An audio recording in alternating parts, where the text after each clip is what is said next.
Abençoados e abençoadas, graça e paz a vós todos. Hoje, domingo, dia 30 de junho, o último dia do mês. Amanhã estaremos iniciando o mês de julho, dia 1º.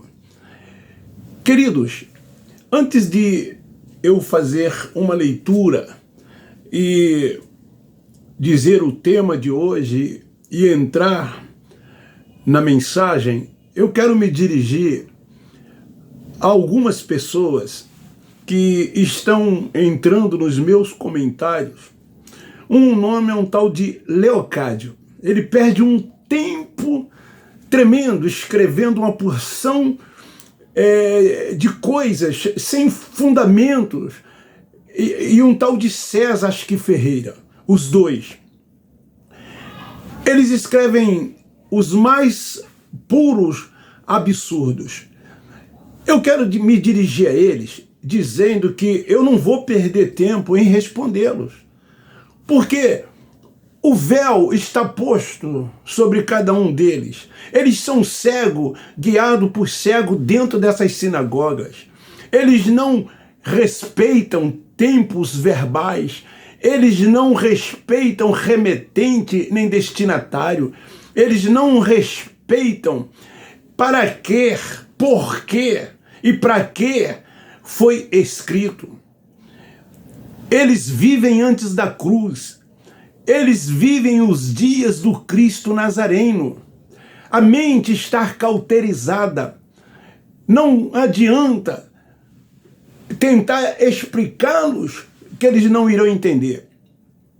E aí então me chama de uma série de coisas, procuram me adjetivar. Mas eu não estou nem aí para eles.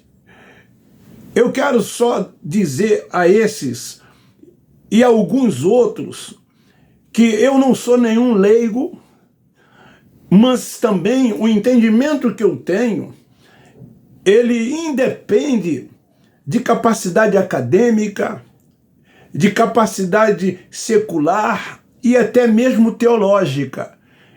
Se esses dois são das Assembleias de Deus, fiquem eles sabendo que eu fui professor no maior seminário das Assembleias de Deus do Brasil, do americano Lourenço Onso. O vice-reitor era o pastor Gilberto Gonçalves Malafaia. Eu dei aula junto com as natas das Assembleias de Deus. Foram meus colegas e também foram meus professores, porque depois de formado eu lecionei nessa faculdade teológica, a maior das Assembleias de Deus, junto com Pindamonhangaba. Dei aula em mais 3 seminários da Assembleia de Deus da Penha, sogro do Silas Malafaia, José Santos, dirigido pelo então deputado estadual Samuel Malafaia.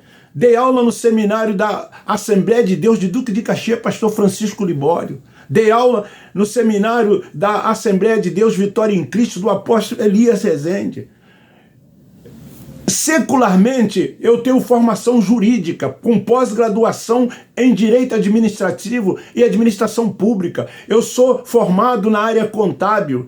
Eu sou formado num curso de língua. Fui professor de inglês por mais de 20 anos.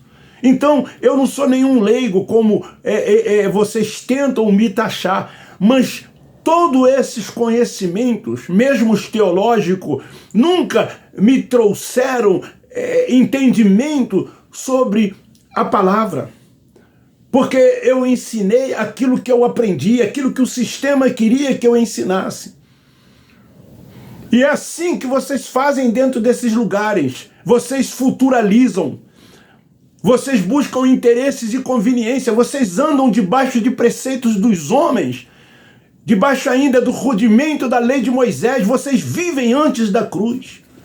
Nós que recebemos o entendimento dado pelo Espírito Santo, que somos guiados e dirigidos por Ele, Romanos 8,14, nós somos Espírito, Deus é Pai dos Espíritos.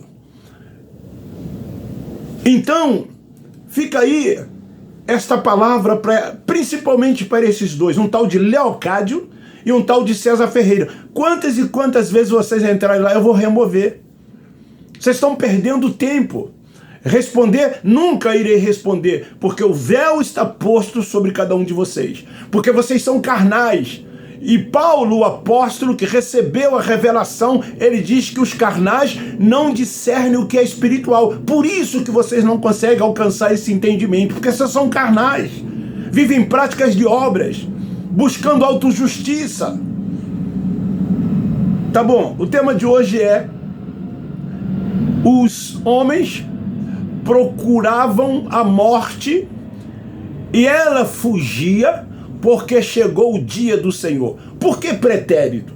Por que no passado? Porque a religião, eles futuralizam o livro do Apocalipse. Eles futuralizam até mesmo os livros históricos dos dias de Jesus, dos dias do Cristo Nazareno, nos dias da sua carne. Tudo quanto está lá nos 4 livros históricos, eles futuralizam, eles dizem que ainda irão acontecer. Como o capítulo 24 de São Mateus, eles acreditam numa grande tribulação que está por vir, num arrebatamento que não vai existir, numa vinda de Jesus que também não ocorrerá, porque ele já voltou, vir em juízo. E esse dia chegou. A Bíblia não é livro profético. A Bíblia hoje é livro histórico, porque tudo quanto contém aqui já se cumpriu. Diz assim, versículo 6, naqueles dias, os homens buscarão a morte e não a acharão. Desejarás morrer, mas a morte fugirá deles. Foram aqueles dias, aquele dia do Senhor, dia de grande aflição como nunca houve nem tampouco haverá. Quando ele diz procurarão, é futuro do presente. Aconteceria alguns poucos anos à frente, não 2000 anos como já se passaram, que vocês ensinam que esse livro é escatológico e tudo quanto está aqui no Apocalipse ainda irá acontecer. Por que eles dizem isso aqui em Apocalipse 9:6? Assim como em todos os livros da Bíblia, eles futuralizam, chamando esses livros de escatológico. Sim, as profecias de Jeremias, de Ezequiel, de Daniel, e de Amós, de Joel, era futuro, sim. Apontava sim para frente. Como a do Cristo, que era profeta nos dias da sua carne, também apontavam para frente. A dos profetas estavam muitos anos à frente. E o do Cristo, poucos anos à frente. Mas era futuro, sim. Só que tudo se cumpriu, todas as profecias.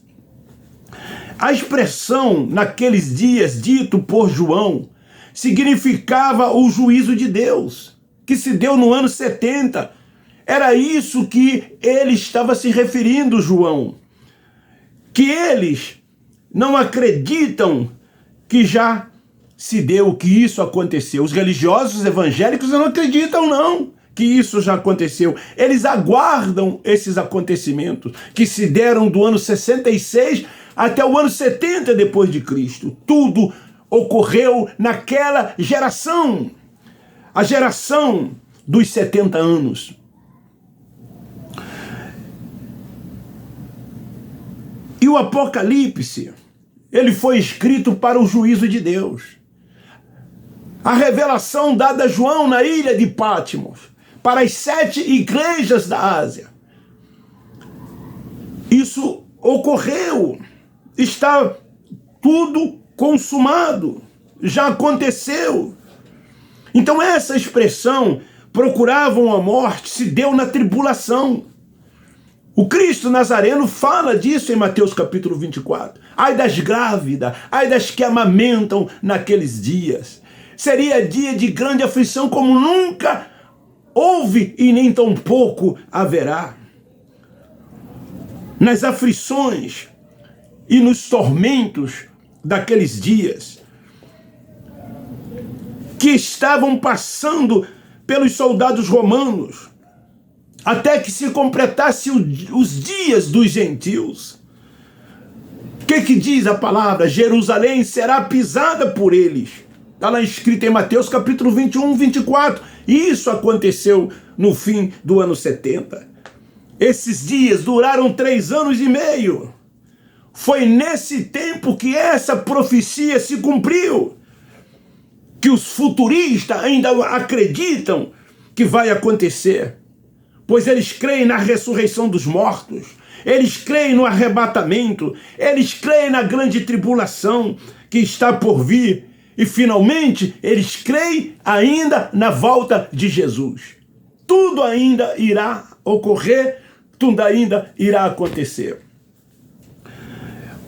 Aqui, no capítulo 9, versículo 6, futuro, porque João usava os escritos de Jeremias. Eu não vou ler, mas lá em Lamentações, capítulo 4, dos versículos 1 ao 11. Lá em Lucas, dos versículos 49 ao 51, pediam a morte. A conta foi cobrada a quem? A nós? Não, a eles, quando veio o juízo de Deus. Foram a eles que a conta foi cobrada. Mas eles dizem que essa conta será cobrada a todos aqueles que não fazem parte desses templos religiosos, a todos aqueles que não aceitam Jesus como Salvador, se batiza em água, come pão e toma suco,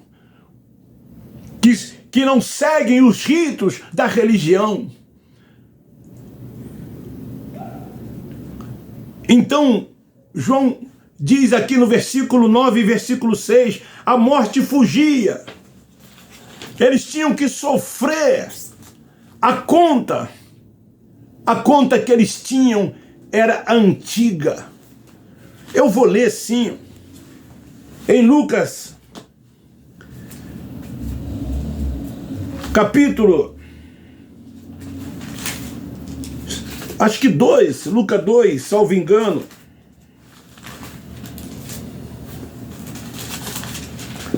Lucas 2, dos versículos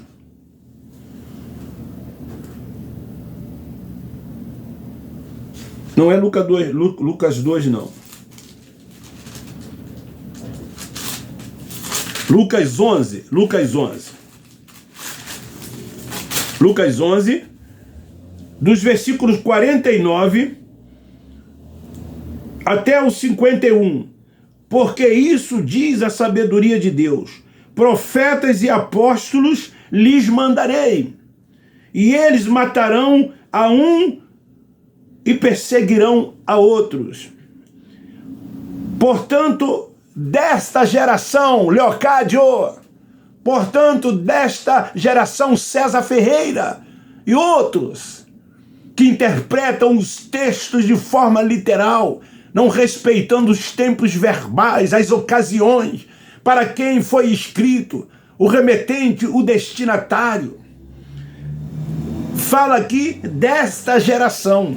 Desta era daquela geração. Ele não fala dessa geração, se referindo a uma geração muito futura. Provavelmente, talvez essas que vocês dizem que ainda irá ocorrer, mas é desta geração. Será requerido o sangue de todos os profetas que foi derramado desde a fundação do mundo. Quantos profetas morreram? Quantos profetas foram mortos?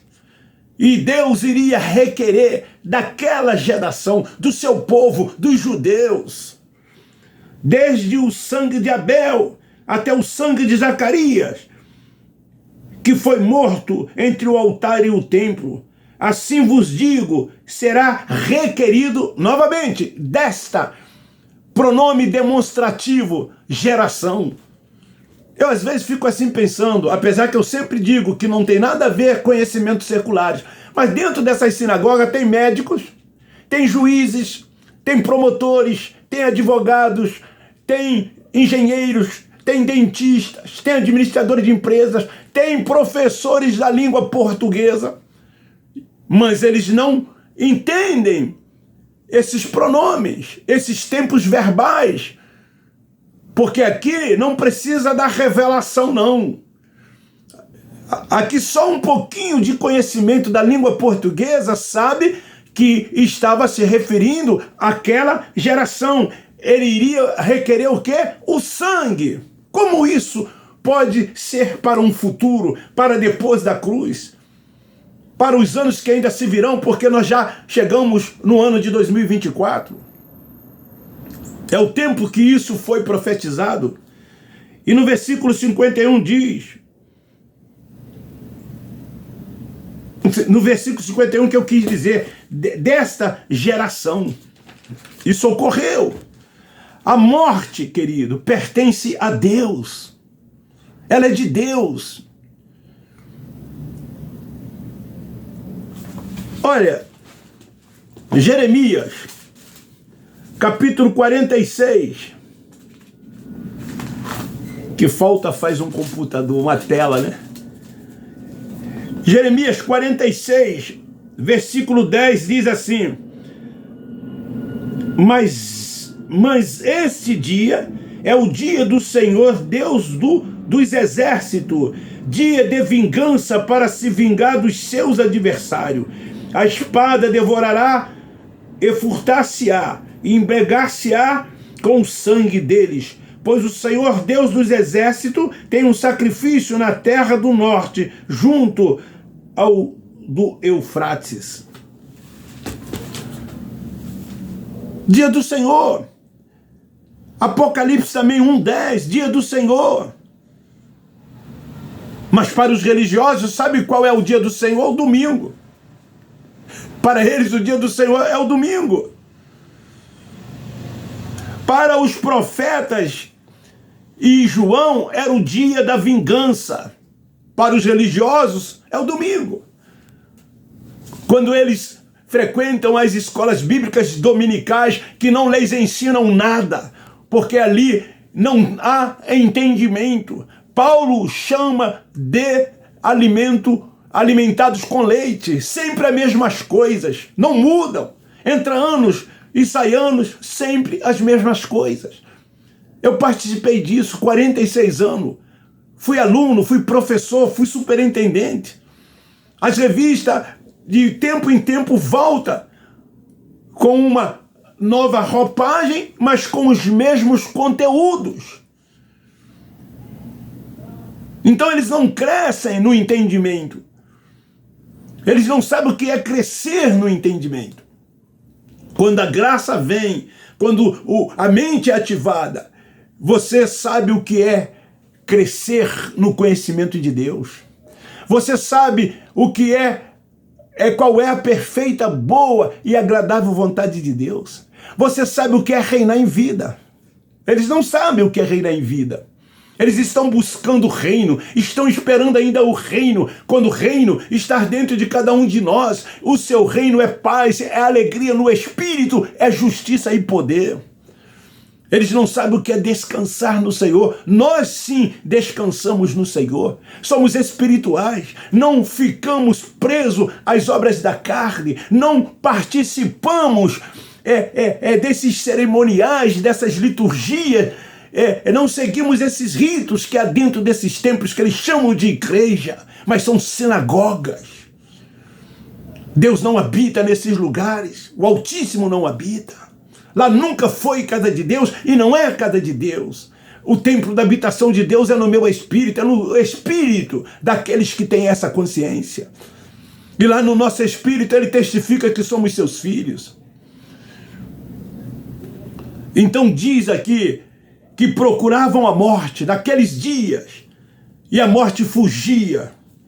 Sabe por quê que a morte fugia? Porque chegou o dia do Senhor. Mas eles dizem o contrário.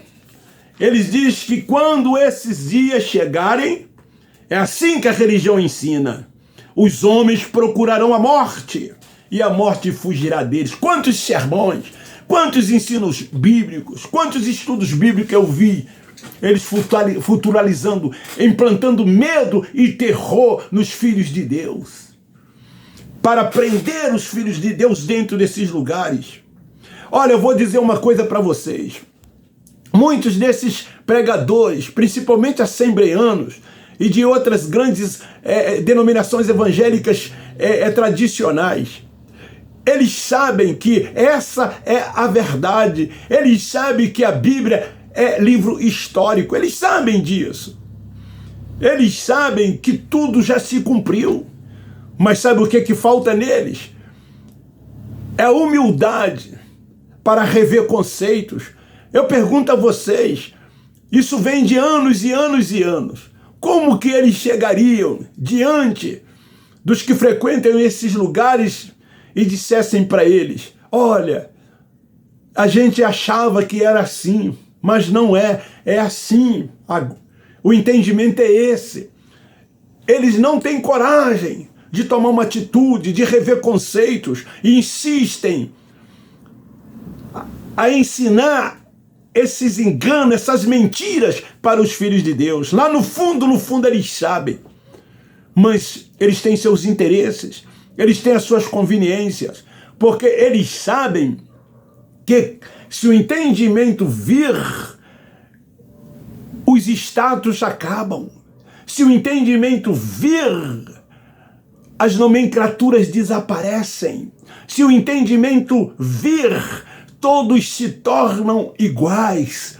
Se o entendimento vir, haverá unidade. Se o entendimento vir, eles terão que fechar todos esses templos. Se o entendimento vir, eles perdem dinheiro e muitos deles terão que voltar a trabalhar.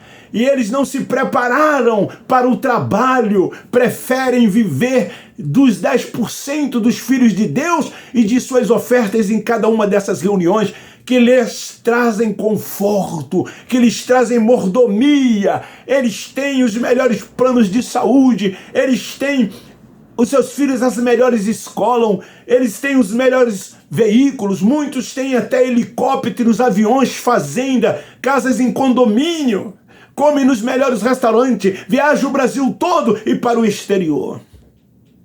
As Assembleias de Deus do Brasil agora estão comemorando 100 anos, centenário. Ontem fizeram uma festa no Maracanãzinho. Eu fiz questão de assistir. Você tem que ver as pompas. Pompas ou pampas? Acho que é pompas, sei lá. Agora me deu um branco. Deles, política pura naquele lugar. O homem sendo exaltado. O homem em posição de primazia.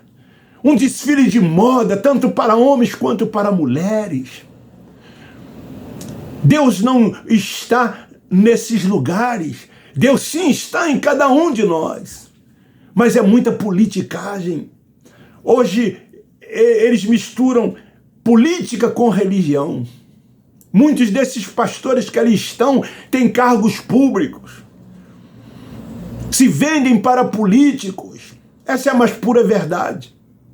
Aqui não tem dízimo, aqui não tem oferta, aqui não se cobra nada. Aqui damos de graça aquilo que de graça nós recebemos. Eu abri mão de título. Eu abri mão de título. Eu abri mão de primazia. Porque eu tinha oportunidade de pregar, eu tinha oportunidade de ensinar, eu tinha oportunidade de ministrar estudos, de ocupar a posição de responsável por educação religiosa. É a área que eu mais gostei, que eu sempre gostei, foi de lecionar. Por isso que eu dei aula em escola secular, e em seminários, e em faculdades teológicas. Hoje eu abri mão de todas essas coisas. Hoje eu abri mão de todas essas coisas. Hoje eu me submeto tão somente a Deus, único e soberano, que reina sobre tudo e todos, que é Senhor de tudo e é Senhor de todos. Eu reconheço tão somente Ele, que a glória é dEle, o poder é dEle, o louvor é dEle, tudo é dEle. E como filho dEle, eu sou guiado e dirigido por Ele. Quando eu digo eu, nós que temos o entendimento, nós que temos a mente ativada, nós que crescemos na graça e no conhecimento de Deus. Então esta é a palavra. Os homens procuravam a morte, passado, pretérito, e ela fugia porque chegou o dia do Senhor. Esse dia que João fala em Apocalipse 9:6, iria ocorrer, iria acontecer. Lá em Lucas, como eu li, Mateus, como eu li, apontava para alguns poucos anos depois. E isso ocorreu até os fins do ano 70. Mas eles futuralizam, eles dizem que os homens procurarão futuro, a morte, e a morte fugirá deles. E as pessoas têm medo, porque não conhecem a Deus, porque não têm convicção, não têm certeza que são filhos de Deus. Eles são, mas não têm certeza. Daí eles têm medo do inferno, que não existe, como lago de fogo e tormento eterno. Eles têm medo de Satanás, que não existe como ser espiritual. Eles não têm certeza nem da salvação. Uma hora estão salvos, outra hora não. São pessoas que andam com sentimentos de culpa e consciência pesada. Porque é isso que a religião faz. Ela oprime as pessoas. Elas atam fardos pesados. Elas jogam jugo sobre as pessoas. Essa é a mais pura realidade. Então eu te peço, dê um like. Faz isso, ajuda esse canal, dê like. Comente, nem que seja, oi, irmão Levi, um abraço, fale com outro, deixa uma mensagem para outro lá nos comentários, mas não deixa de comentar. E divulgue. Quem não é inscrito, se inscreva. É de graça, não paga nada. É 0800. E compartilhe os meus vídeos. Eu quero que esta palavra alcance os nossos irmãos que estão lá. Quem sabe alguns filhos da Livre ainda terão a mente ativada como um dia nós recebemos do Espírito e hoje temos o entendimento. Então quero deixar aqui um forte abraço, um bom início de julho. Viva cada dia como se fosse o melhor dia da sua vida, independente do que vai acontecer. Dê graças a Deus por tudo, não peça nada a Ele, não peça nada, por favor. Tem um canal de um pastor, que ele tem milhões de seguidores. Cada vídeo que ele posta dá milhares de pessoas visualizando. Sabe por quê? É um que fica assim, ó, de manhã, meio-dia, à noite, orando, enganando as pessoas, falando que as pessoas vão melhorar na vida financeira, que as suas doenças serão curadas, que, enfim, prometendo uma porção de coisa. E as pessoas desesperadas, aflitas, seguem esses canais, divulgam esses canais, compartilham esses canais. Mas um canal como o nosso, que traz uma palavra forte, uma palavra inspirada, a verdadeira doutrina, muitos não querem se inscrever. 30% dos que visualizam o meu canal ainda não são inscritos, não custa nada, mas eles não fazem. Esse homem, ele ganha muito dinheiro da monetização do YouTube. Imagina aí, salvo engano, eu ouvi falar em 40 e poucos bilhões de visualizações. Imagina quanto esse homem não ganha. O relógio é um que ele tem. É porque você não vê o sapato. Entende? Só com isso, uma oraçãozinha de manhã, uma oraçãozinha meio-dia, outra na tarde. Ele faz isso 3 vezes ao dia. É isso que eles fazem, como nessas igrejas neopentecostais. Aos domingos pela manhã elas enchem. Gente, quem é que não tem problema na área da saúde? Eu pergunto. Eu infartei 2 anos atrás. A semana passada eu tive uma crise renal, estou com pedra no rim direito e no esquerdo. Quem é que não tem problemas de saúde, principalmente as pessoas cada dia que vão ficando mais velhas? Eu pergunto, a pessoa passou dos 40, 50 anos, qual é a casa que não é uma farmácia? Que não se toma remédio? A maioria das pessoas são hipertensas, até pessoas novas. Quem é que não fica desempregado? Quem é que não tem falta de dinheiro? Quem é que não tem problema na vida sentimental? Eu pergunto. Então eles te enganam, prometendo algo que não depende deles, das suas orações para acontecer. Sabe como que pode acontecer? É você viver por fé. É você tomar posse de tudo quanto ele já fez. Você já foi curado. Você já foi abençoado. O seu dia já é o melhor dia da sua vida. Isso é andar por fé. Os justos vivem e andam por fé. E eles tão somente agradecem. Pode estar vivendo a maior adversidade, mas ele diz, graças eu te dou, Senhor. Eu fiz isso essa semana lá no hospital, morrendo de dor, tomando injeções e ficando no soro, eu só agradecia. Porque Deus, tudo é a sua vontade. Tudo é a sua vontade. Você nunca vai mudar os planos de Deus, os seus desígnios. Tudo é a vontade de Deus nos céus e na terra. Mas fica aí os religiosos, porque não conhecem a Deus. Não conhecem a Deus. Então um beijo no seu coração, um forte abraço. Desculpa aí, ultrapassei dos 30 minutos. Geralmente a média são 20 minutos. Muito obrigado. Eu termino dizendo, nós da graça de Deus amamos vocês.